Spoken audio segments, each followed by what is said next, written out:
13वां अध्याय श्री दुर्गा सप्तशती।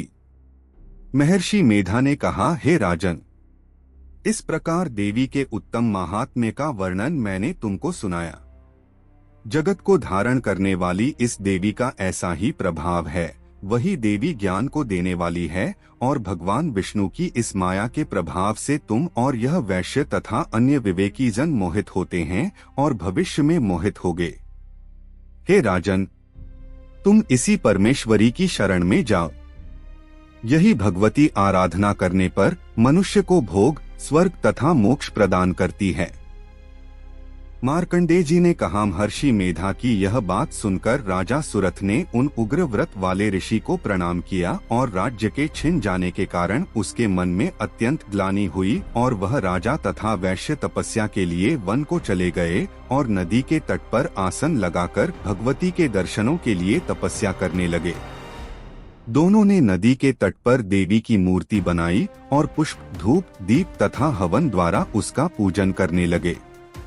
पहले उन्होंने आहार को कम कर दिया, फिर बिल्कुल निराहार रहकर भगवती में मन लगाकर एकाग्रता पूर्वक उसकी आराधना करने लगे।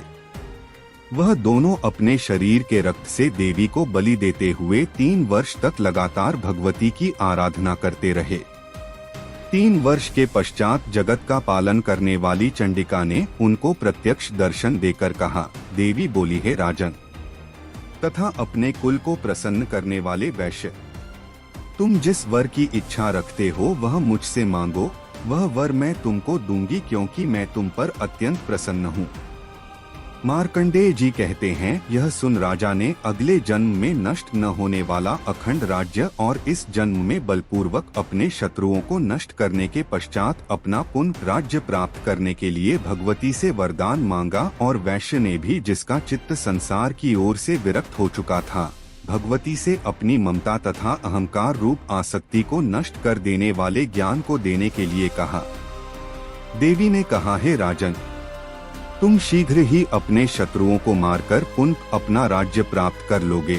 तुम्हारा राज्य स्थिर रहने वाला होगा। फिर मृत्यु के पश्चात आप सूर्यदेव के अंश से जन्म लेकर सावर्णिक मनु के नाम से इस पृथ्वी पर ख्याति को प्राप्त होगे।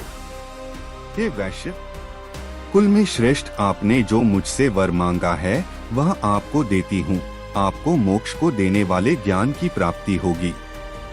मार्कंडेय जी कहते हैं, इस प्रकार उन दोनों को मनोवांछित वर प्रदान कर तथा उनसे अपनी स्तुति सुनकर भगवती अंतर्धान हो गई और इस प्रकार क्षत्रियों में श्रेष्ठ वह राजा सुरथ भगवान सूर्यदेव से जन्म लेकर इस पृथ्वी पर सावर्णिक मनु के नाम से विख्यात हुए।